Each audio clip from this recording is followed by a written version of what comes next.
Can you imagine your life where money is your friend, working with you to achieve all your dreams and desires? If you struggle seeing money as your friend, then join Kathy Cook Noble, financial advisor and educator on understanding how your money can work for you.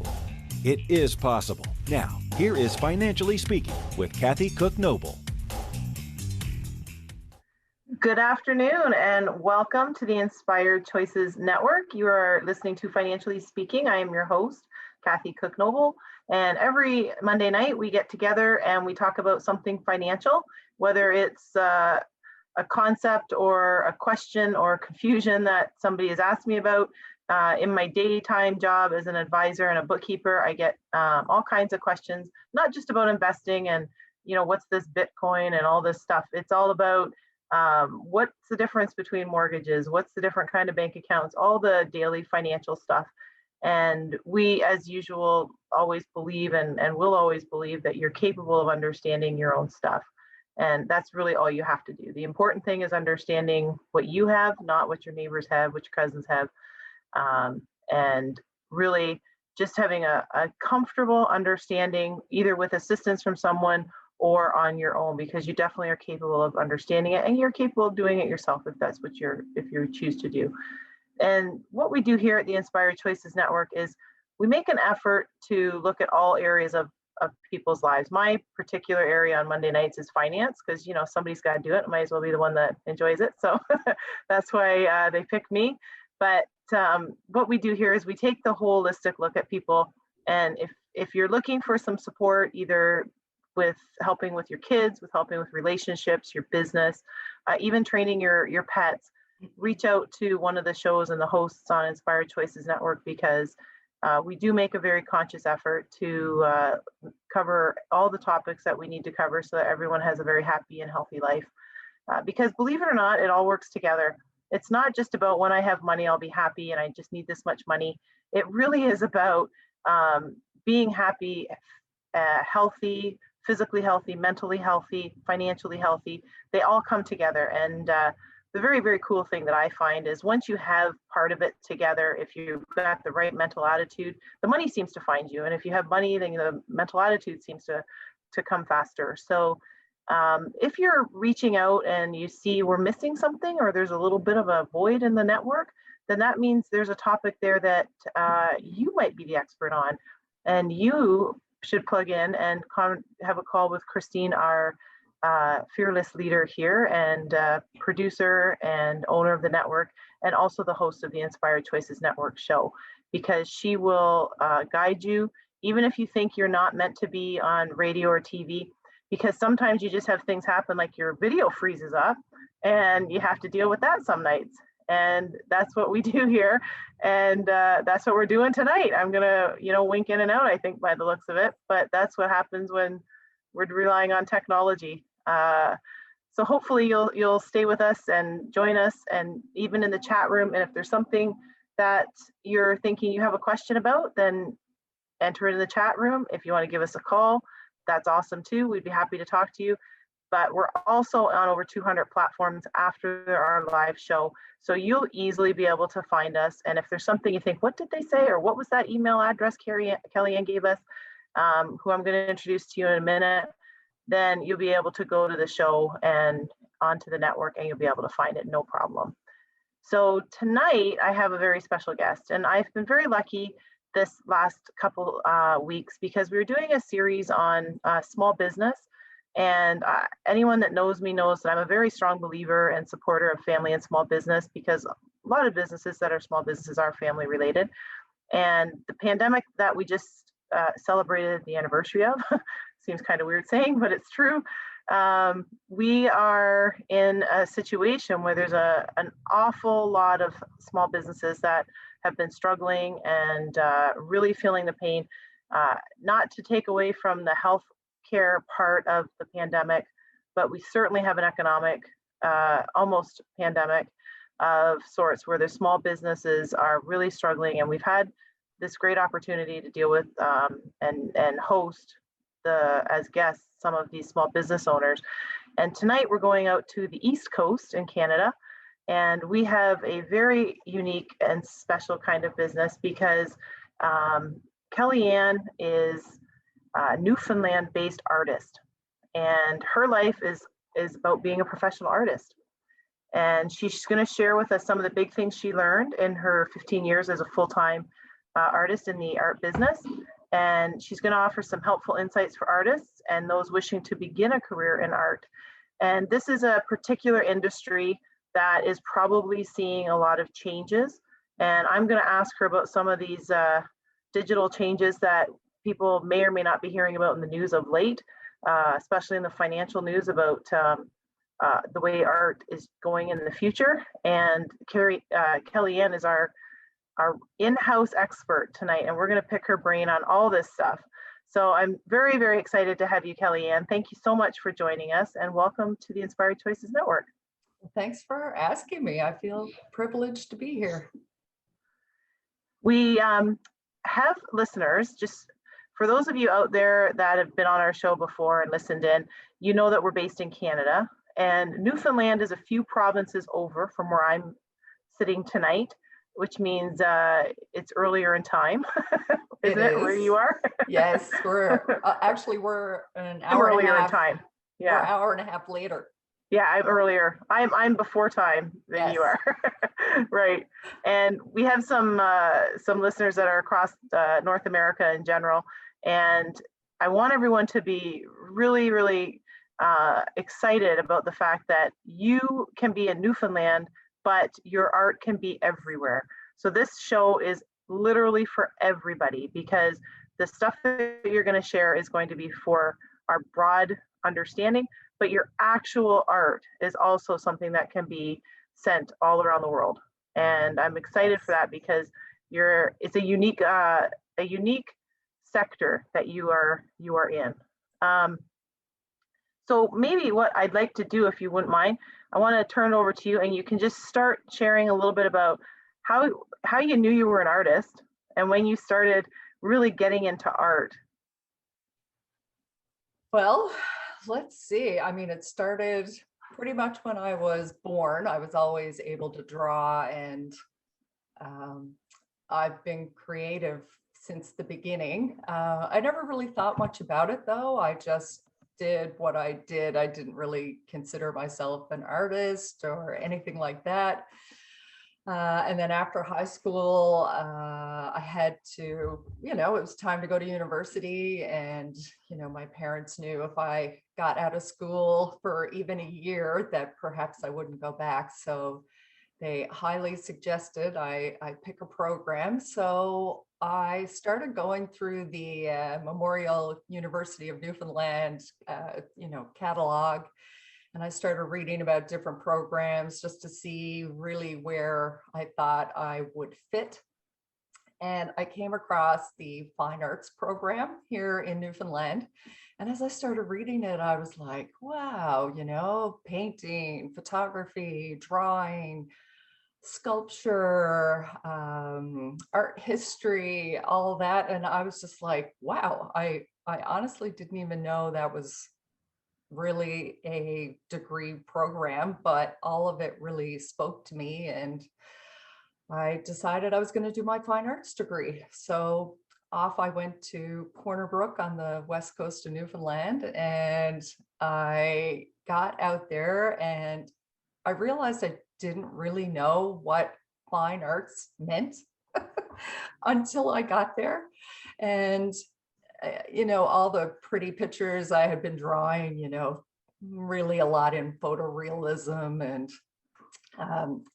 they were really there to crack me open and show me new ways and really show what fine arts is all about, like all the divisions of it, and all the profs were, working artists. So I really got to see what fine arts was all about. And over the 4 years, I really got to assess whether or not, is this what I want to do for the rest of my life? Or, it was a very formative time in my life.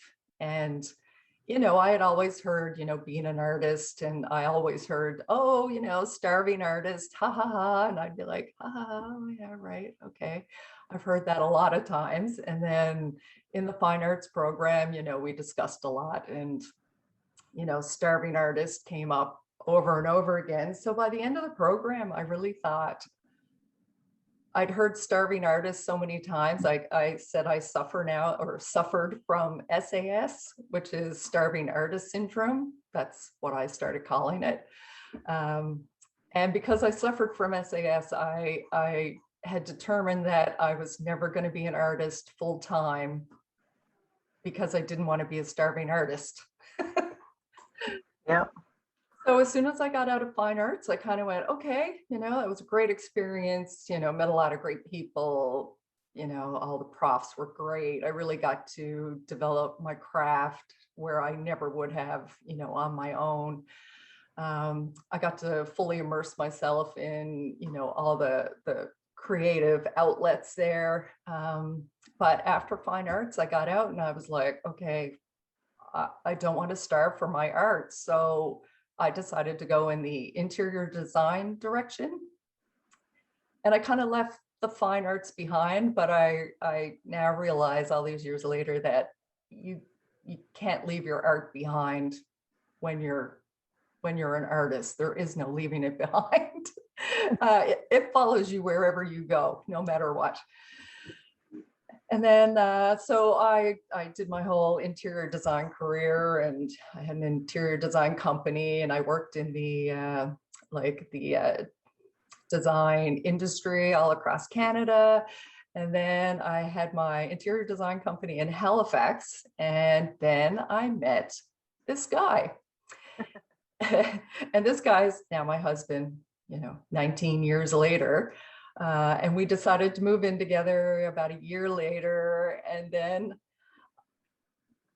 as we're moving in together and all my boxes showed up, and I start, pulling out my stuff, and I pulled out one little etching that was from my fine arts days. And Besh, my husband, he takes it and he's like, oh my God, what is this? And I was like, oh, that's nothing. That's just, an etching that I did all those years ago. And he was so taken with it that for the next 3 years, he never left me alone. And he just kept saying to me, like, why don't you do your art for yourself? He was like, don't worry about anything. You could just set up your studio and it'll be great. And, I'll take care of this part and you create. And I was just like, that's an offer I never thought I would have heard in my life, and I was very appreciative of it.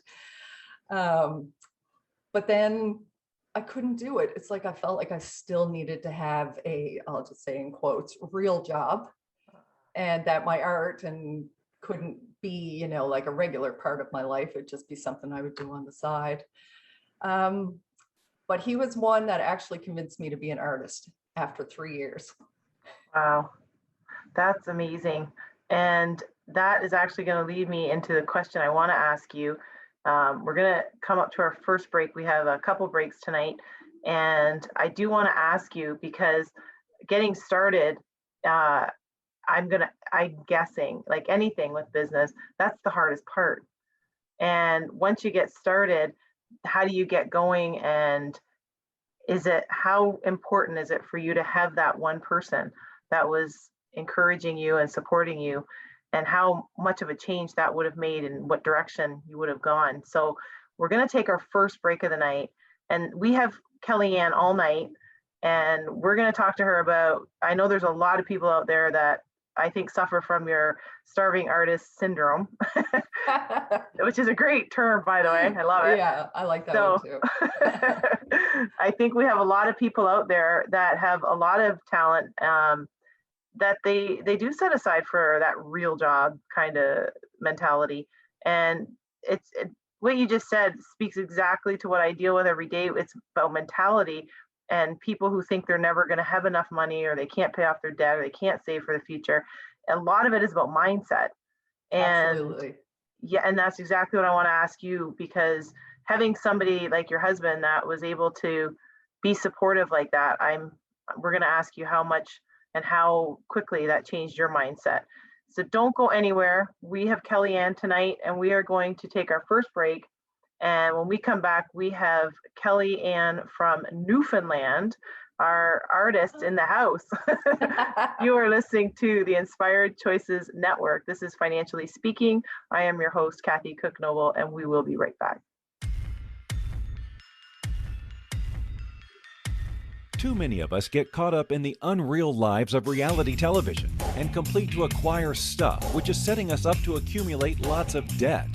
We're scared, confused, and don't know who to talk to. By tuning into Financially Speaking radio show with financial advisor and educator Kathy Cook-Noble, you'll learn tips you can use to improve your financial health, which in turn can improve your overall health and make for a very happy life. Live a life you can afford and enjoy.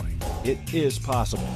Listen for Financially Speaking radio show every Monday at 4 p.m. Eastern Standard Time, 3 p.m. Central, 2 p.m. Mountain, and 1 p.m. Pacific on InspiredChoicesNetwork.com.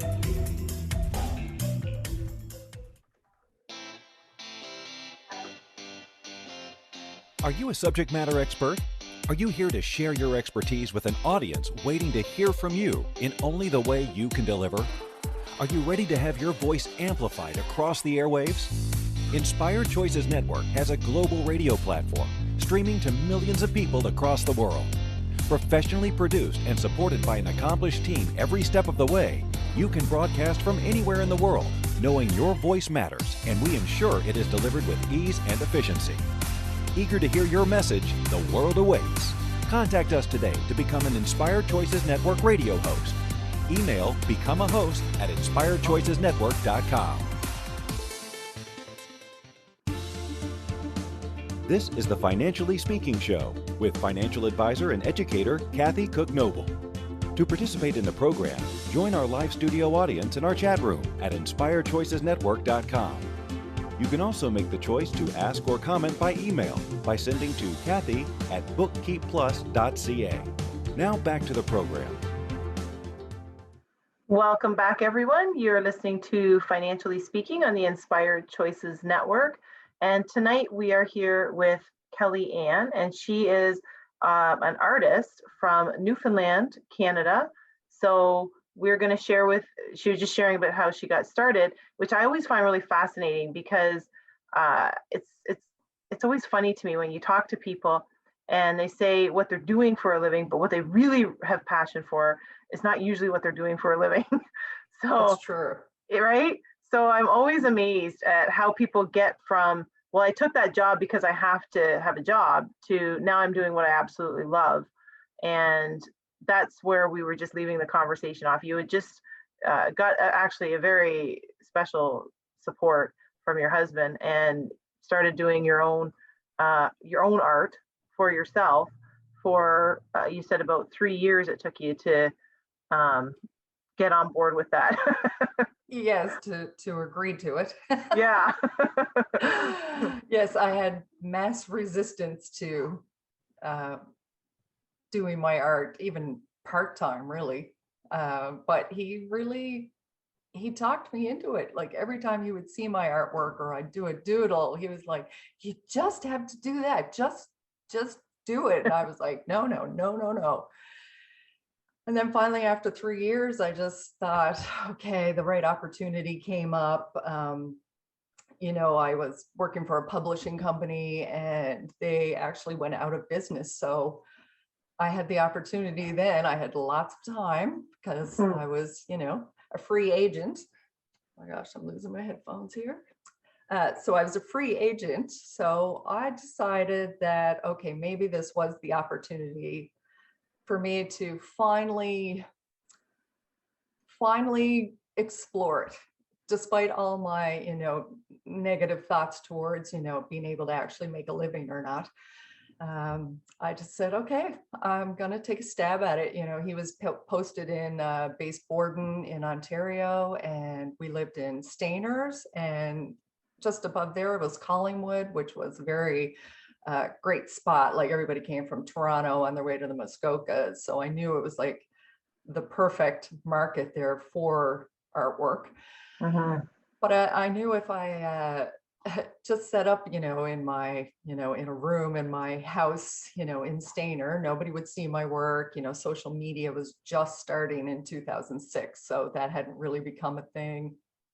So I knew I had to get out there somehow, so that as I was creating, people would see my work and I could market and produce and figure it all out, sort of on the fly, and people would actually see my work, and then there was a potential that I could make a living at it. Awesome. So what I did was I said, okay, well, I'm going to find a spot that I think is inspiring, and I'm going to set up a studio in public, and then I'll be accountable. Like, I'll have to show up, I'll have, like definite hours, and then I'll be out there and people will be able to see my work. And one day we were at a beautiful French restaurant on the main street of Collingwood, and the sun was shining in through the big front windows, and you could smell, Chef Patrick's chocolate croissants, and we're sitting on the leather couches by the front window. And I looked around and I just went, you know what? This is very and French music was playing. And I said to Bash, I'm like, you know what? I could really set up here and in the front window, and it'd be very French and very romantic. And he goes, all right, put together a proposal and send it to him. And I was like, oh, no, I'm just talking out loud. I'm not really planning on doing anything with it. And he hounded me. And then I just went, okay, well, I'll put together the proposal. And the next day I went in and I talked to Ruth and Patrick, the owners, and I proposed that I set up a 4-by-7-foot studio in their front window. And I would paint, I think it was 4 days a week, a certain time to a certain time. And I also told him I would give him a cut of my, a cut of every dollar that I made there. Oh, so nice. that it would be worth it for them as well, besides just the, the marketing value of it, which, by the way, the marketing for both of us together was excellent. Like, it was a good partnership. Yeah. So I proposed it and they said yes right away. So that was like on a Friday, and they said, well, why don't you start Monday? And I was like, oh my God, what?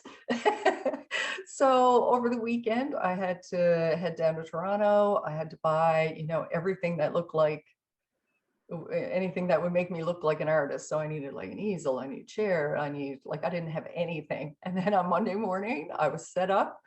And I decided, okay, what's the best thing I could paint while I'm there? And one of my specialty is architecture, because I don't know, I always say I see the faces in buildings. They all have like little eyes, with the windows. Very cool. And so I've always seen, the faces in houses and buildings, and Collingwood was so beautiful that I started,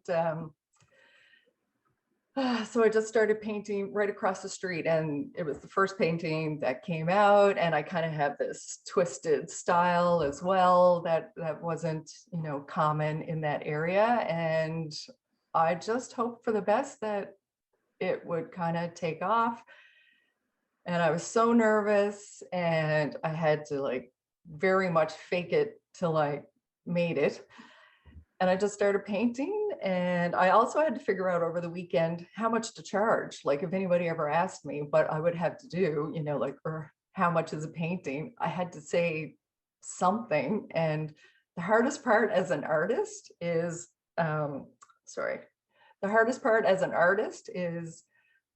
figuring out how much to charge. It's hard to account for all the time that goes into a painting. And you have to make a living at it. Like, if you're going to spend 20 hours on a painting, you can't charge $500. Like, you're not going to make it. If it's your full-time gig, you have to price accordingly. Right. And I'll always tell artists, whatever you think you should charge a bit more than that. Push yourself outside your comfort zone, because even then you're probably not charging enough to account for your time, your process. people think, oh, how long did it take to paint it? But it actually took, 12 hours before that to sort out how you were going to approach it. And, like there's no accounting for the amount of time that goes into artwork. Right. So Besh and I over that weekend just sort of came up with what we call a PPI, so paint per inch. Nice. So that we can figure out like some method of how do you price. I looked around at other people's work, and it was like, okay, this person's been out there way longer than me, so I wouldn't be that high, but this person hasn't been out there as long as me, so I'll maybe go in between there. And I made up a price that I was pretty uncomfortable with, in case anybody asked me about that one painting when I started.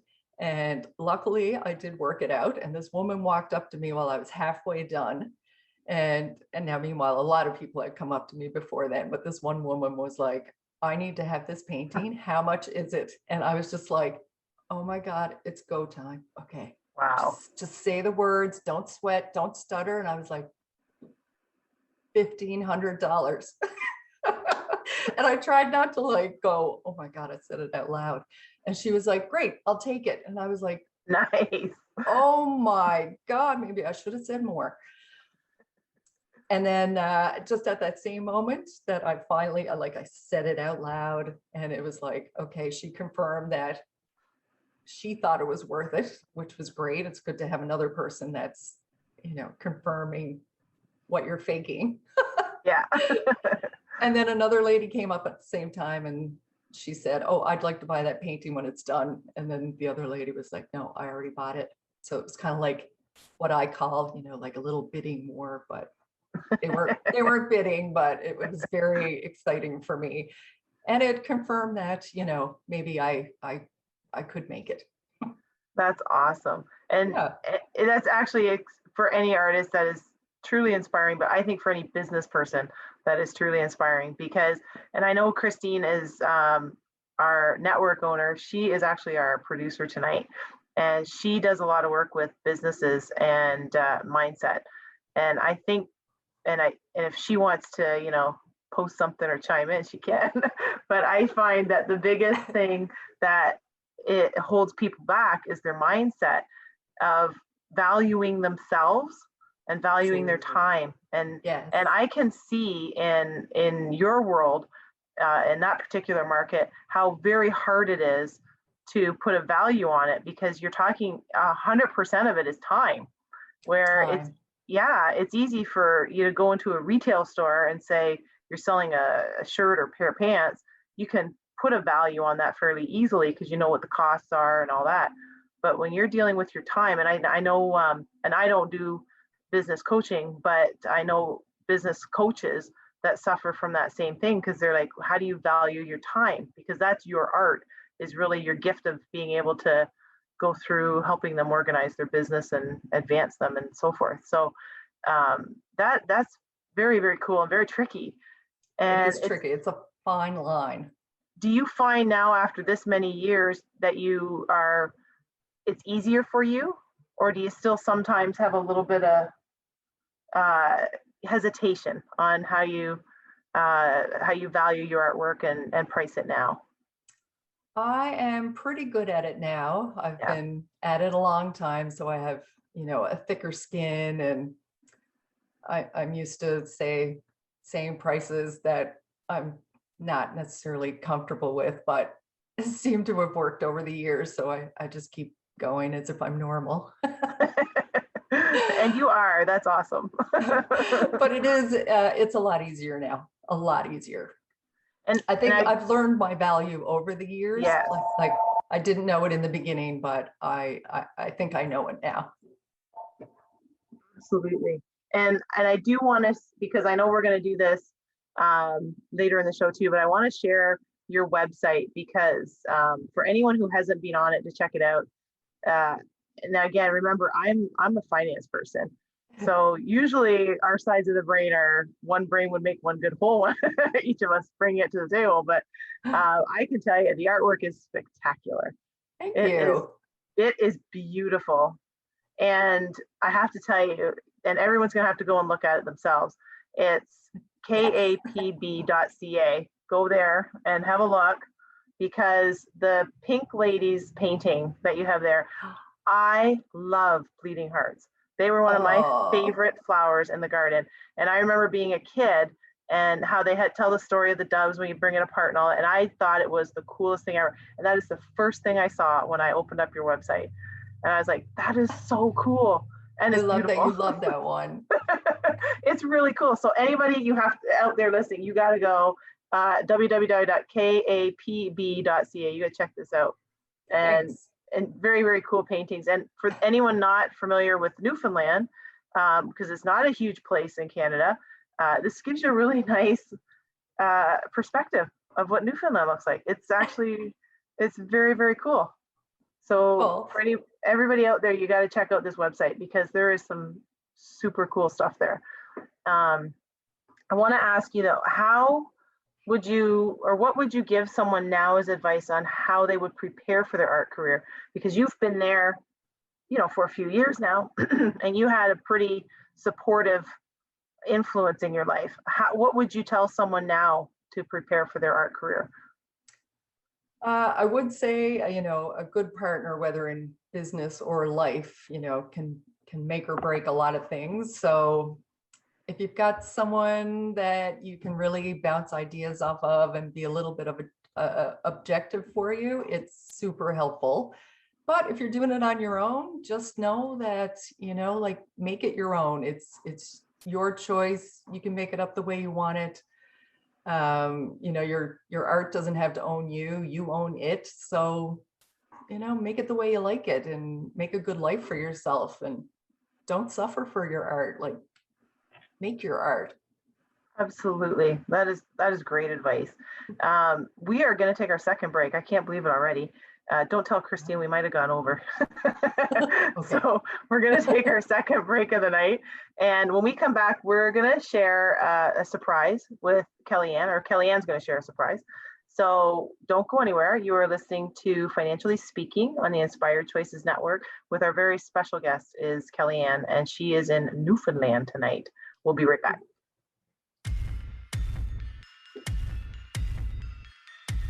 Too many of us get caught up in the unreal lives of reality television and complete to acquire stuff, which is setting us up to accumulate lots of debt. We're scared, confused, and don't know who to talk to. By tuning into Financially Speaking radio show with financial advisor and educator Kathy Cook-Noble, you'll learn tips you can use to improve your financial health, which in turn can improve your overall health and make for a very happy life. Live a life you can afford and enjoy. It is possible. Listen for Financially Speaking radio show every Monday at 4 p.m. Eastern Standard Time, 3 p.m. Central, 2 p.m. Mountain, and 1 p.m. Pacific on InspiredChoicesNetwork.com. Money is complicated, right? Actually, no, it's not. You don't have to be a trader on Wall Street to get a handle on your money. TV shows often instill fear to keep you believing you can't understand it or do anything yourself. If dealing with your finances brings up a lot of other F words, then you need to read All Ladies Should Use the F Word, A Guide to Loving Your Finances by Kathy Cook-Noble. Kathy helps you take control of your finances and leave the other F word, fear, in the dust.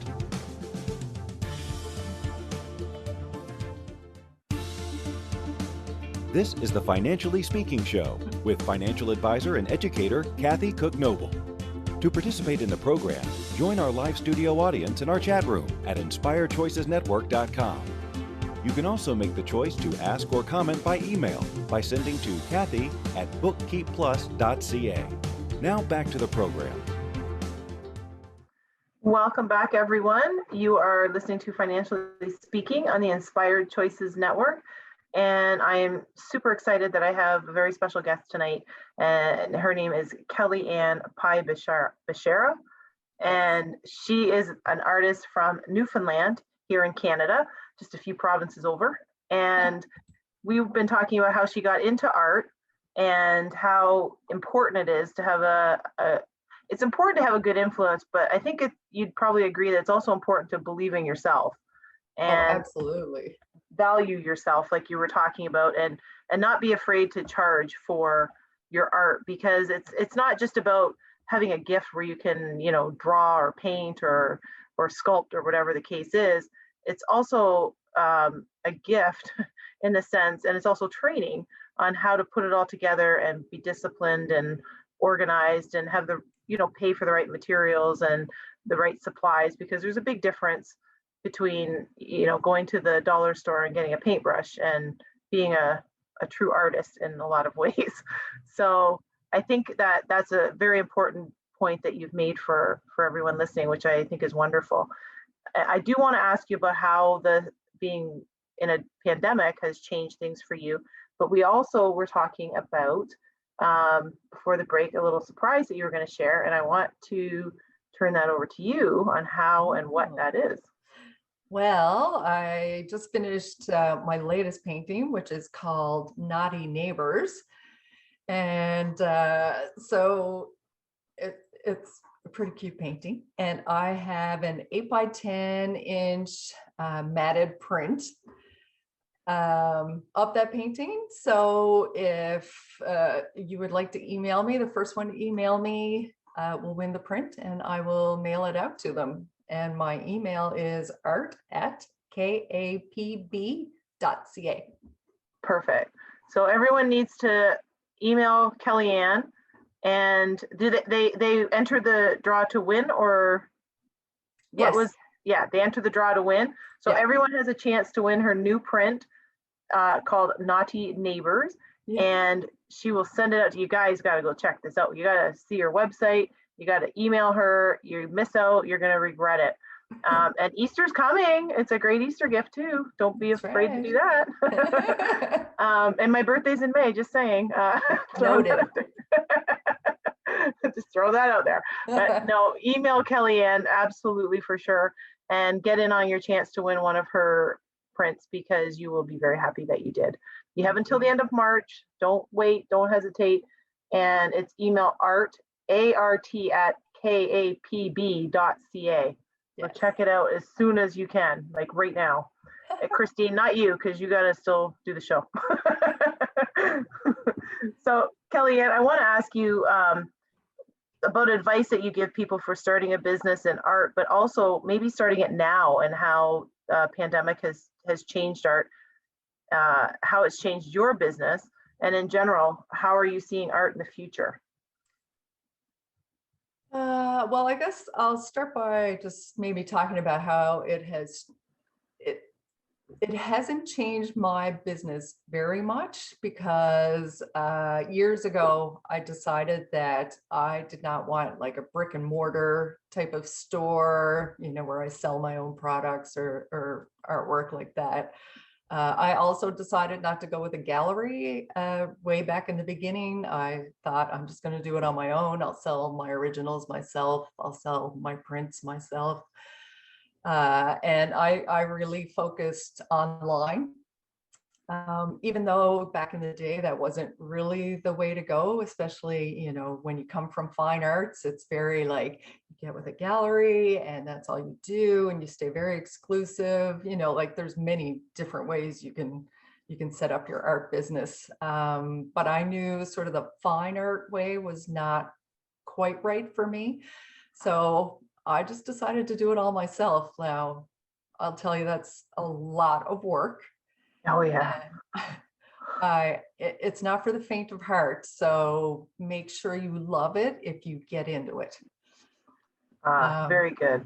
Yeah, like any business, you know, Kathy, as I'm sure you know, like the setup of a business it's a lot. Like you're the marketing person, you're the bookkeeper, I mean, that's if you are a bookkeeper. I know artists are, you know, known for not being great at looking after their money. And I mean, I knew that in the beginning. So I said, I'm gonna look after my money, because I'm not gonna fall into that, you know, that trap that everybody does, not just artists, but, you know, you think, oh, I'll just, you know, do my receipts later. I'll take my HST out later. I'll do all that later. And then at the end of the year, it's just shit show, you know what I mean? Yeah.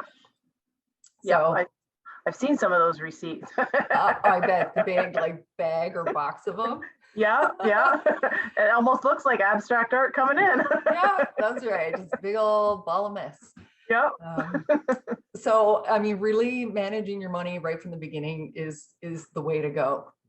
And if you can't, then hire somebody right away so you don't end up, so far down the rabbit hole that you can't get out of it.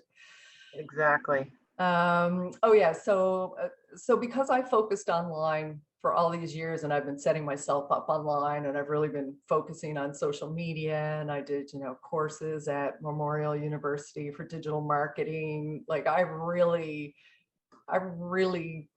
went online because I didn't want to be paying rent. I didn't want to, feel the, I don't know, it was too static for me to just, like open my own store or even going with a gallery. I don't know. I just felt I really wanted to do it my way. But my way was really hard in the beginning because I really felt I was going against the fine arts ways. Like I decided to do digital prints and, coming from fine arts, it's like, if it's not, lithograph, hand pulled, it's not, in my mind, it wasn't real art.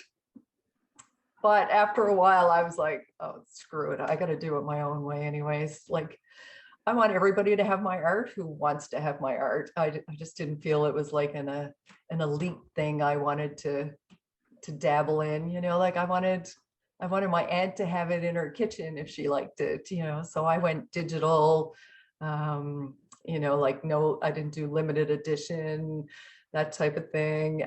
So being online and then the pandemic hit, I actually thought I would not get another sale because who was going to care about art when, the shit is hitting the fan, sorry. Right. But it was actually the opposite. And we talked about, knowing your value as an artist, that it develops over time. Once the pandemic hit and I started getting all these orders because people were like, I just want the things that make me happy and I'm not waiting any longer. Wow. And people were spending a lot of time in their house and they were doing renovations. So I know the pandemic has been very difficult for artists of all sorts, but I feel very lucky and I'm glad I set it up the way I did, that my sales went up and I was really happy that I was making all those people happy when they're stuck in their house and not feeling so good. And I got messages from like all over the world that, even if they didn't just buy a piece, they would message me and just tell me how happy their artwork made them. And Nice. so I've had a really beautiful client, artist, I don't know, like happy vibe going on. It's been very enriching, I will say. Oh, that's awesome. That's so good to hear because there's so many doom and gloom stories, and I know there's more to come. But it's always nice to share something very positive and inspiring like that. So that's amazing, and that's awesome to hear. Yeah. I have to ask you though. You said because you were a bit ahead of yourself with the digital stuff. And I'm just now, I mean, from the financial side, we just saw last week the first NFT painting sold for $90 million. And it's an artist named Beeple. I don't know if you know him, but they've got this non-fungible token. It's the NFT paintings they're doing. And they're a digital painting on the blockchain technology. And from the financial side, I think it's fascinating. I'm also amazed because it's a one-of-a-kind original. It's a unique digital item. They're not interchangeable. And this one sold last week and it was the first time and it went for $90 million. It just is mind-blowing from not just a financial point, it's like mind-blowing, period. And, yeah, many level mind-blowing. Right? So I want to ask you about this. We have to take our last break of the night, but we come back. I want to get your take on it from a professional point of view. how is this digital art going to go in the future, and how you see that evolving if you do. So we're gonna talk to Kelli-Ann, and we're gonna get the insight on the future. So we're taking our last break tonight. Don't go anywhere. You are listening to Financially Speaking on the Inspired Choices Network, and I am your host, Kathy Cook-Noble of Financially Speaking. We'll be right back.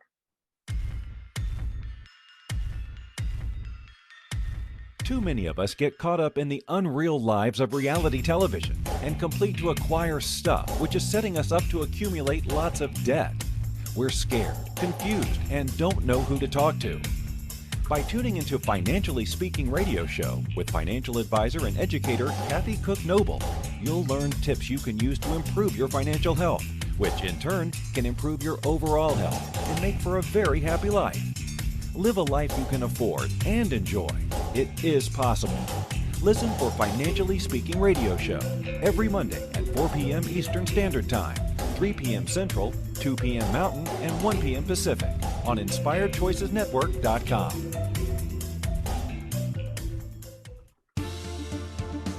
This is the Financially Speaking Show with financial advisor and educator Kathy Cook-Noble.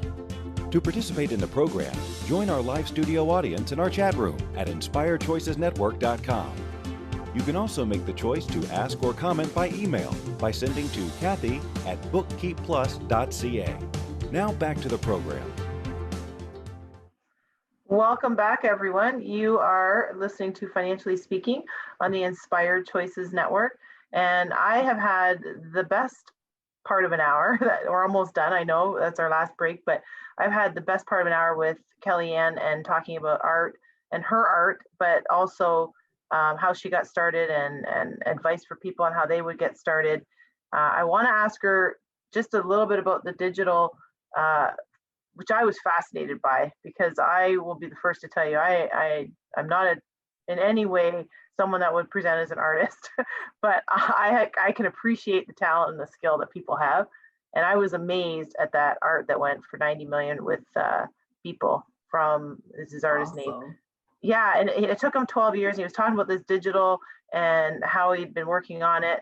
And then it's all through the blockchain technology, which is how Bitcoin got started in conversation about the technology. And I just was wondering your thoughts on that, where you see it going. And then I also want to ask you, for you, what would you change if you had that opportunity to go back to yourself at a younger age? What would you change, if anything? Oh, such good questions. Well, I'll address the digital art part of it first. I think digital art is just taken over the nation now. I mean, before, there was a separation between, I'll say everything else and digital art. And, like even for a while, like photography wasn't necessarily considered a fine art. There was still a bit of separation. And then the same thing with digital, back in the day, it was like digital art was not an acceptable fine art. But nowadays, I think anything goes. I think if you're passionate about it and it's part of your creativity, you just let it rip, because anything goes. And there's proof that people are willing to pay for it. Yeah, that's right. 90 million. 90 million. Just happened. And it was an auction. It got bid up. Wow. So yeah, it got bid up. So it was actually kind of cool, because they had a video of him watching the auction. He was kind of excited when he I bet he was. A little bit excited. And I was like, well, what's the capital gains on that? But we'll figure that out later. Yeah, that's right. A little calculation. Yeah. But is Kelli-Ann, what else would you say that we haven't talked about that would be important to share, either with your clients or with the artists in general, on what to do, what to get started, how to keep motivated, because a lot of it is independent work.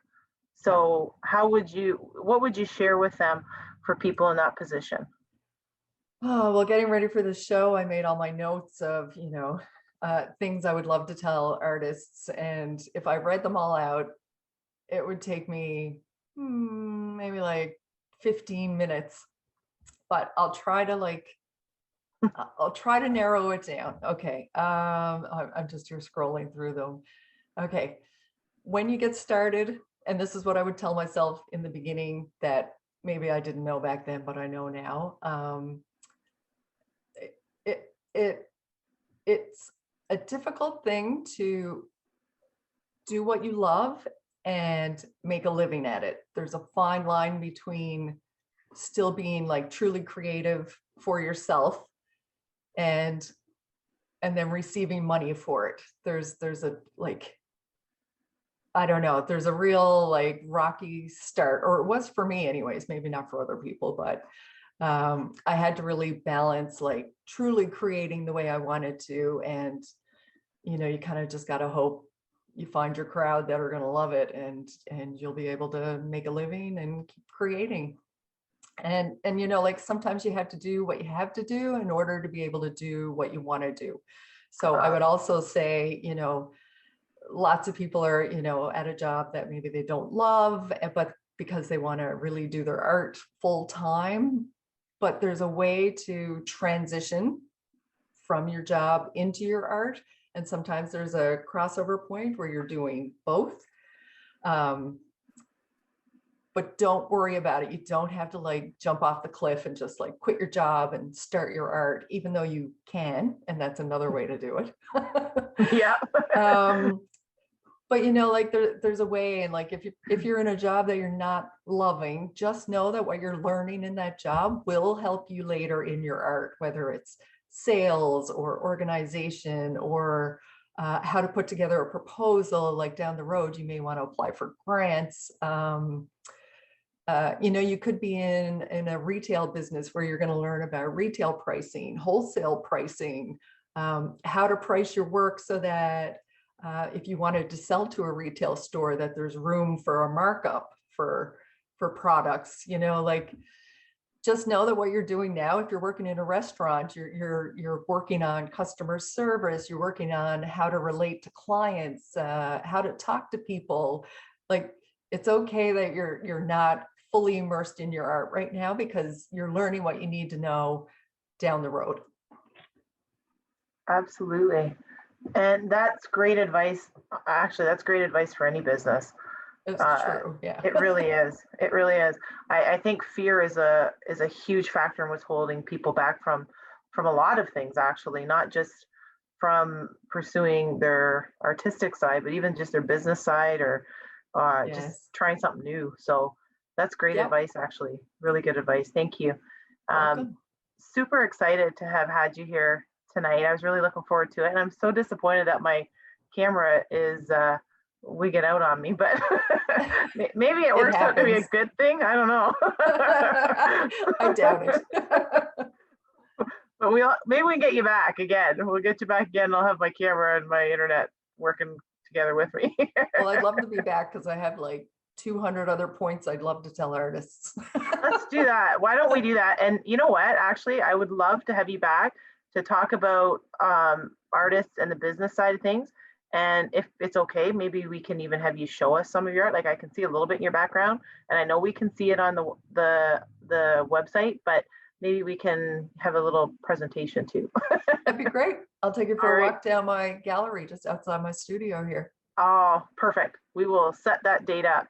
Okay. And I want everyone to remember that they're going to email Kelli-Ann at art@kapb.ca and get their names in the draw for their chance to win an original print, which will be something that they will thank themselves for later. So everyone out there, make sure that you get your email in there to Kelli-Ann and meet her. Yes, so by the end of March. By the end of March. Don't wait. I'll do a random draw. That's right. So no excuses. You're all forewarned. Get your names in there. Christine, wait till the show's done. Thank you so much, Kelli-Ann. We have really enjoyed you on the Inspired Choices Network. Join us again next week. We are going to have another guest and have our conversation continue about small business and how they are coping with this pandemic. We'll see you next week. Thank you for choosing to listen to Financially Speaking Radio Show. Kathy Cook Noble will return next Monday at 4 p.m. Eastern Standard Time, 3 p.m. Central, 2 p.m. Mountain, and 1 p.m. Pacific on InspiredChoicesNetwork.com. We hope you'll join us. Until then, have the best week of your life by making the choices that bring you all that you desire.